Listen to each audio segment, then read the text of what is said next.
Bots man, oh. Daghang lagi sila. Oh.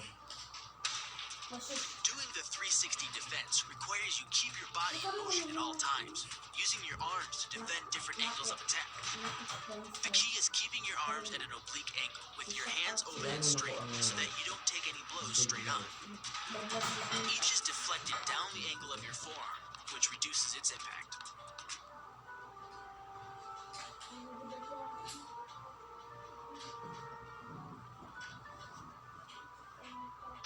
The kick's power comes from the torque generated by the rotation of the hips. It's the same principle that cracks a whip. Turning the hips just a few degrees forces the foot to travel a much greater distance and creates a lot of speed as it does. The longer the leg and quicker the rotation, the faster the kick. And unlike karate, Muay Thai fighters are also taught to strike with the hard bone of the shin. A Muay Thai kick can generate roughly the same force as a baseball bat, enough to crack a rib or a leg.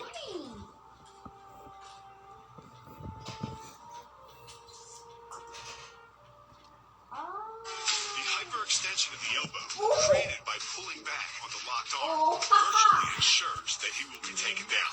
The knee strike to the wrist dislodges the knife and further loads the elbow and shoulder. The technique can easily result in damage to the elbow joint, the tendons of the rotator cuff, or even a broken arm.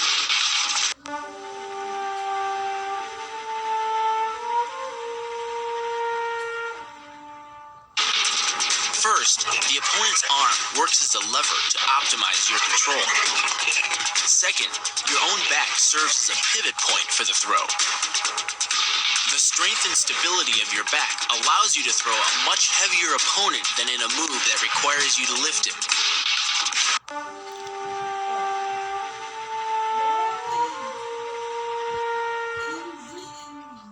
This kick is all about speed.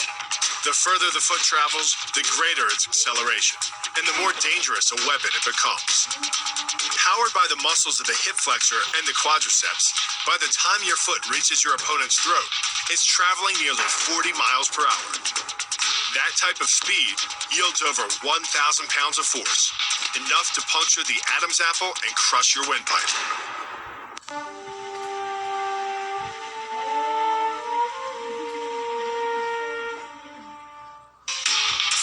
But the real damage from the knee bar doesn't come from gravity. It comes from leverage. Once the knee is locked, your hips act like a fulcrum, and his leg acts like a lever, multiplying any force you apply. So even though the ligaments and tendons around the knee can sustain 1,700 newtons of force, the knee bar can load a lot more than that, enough to completely destroy the joint.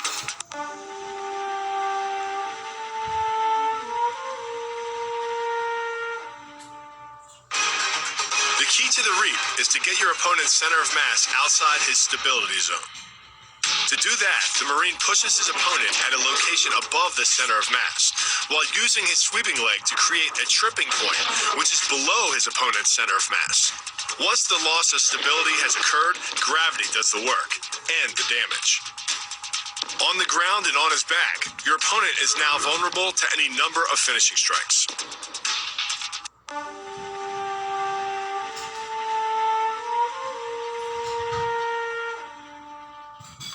Starting from behind his opponent, the Marine wraps his arm around the enemy's neck and forces his elbow beneath the chin. Clasping his hands behind the enemy's head, the Marine applies pressure in a vice-like movement of the forearm and bicep. Working much like a nutcracker, your forearm and biceps apply pressure to your opponent's carotid arteries. Located on either side of the trachea, these two arteries are the only way to get blood to the brain. It can take less pressure than squeezing an orange to stop the flow of blood to the arteries. And with no blood flow, the brain shuts down almost instantly. Fight over.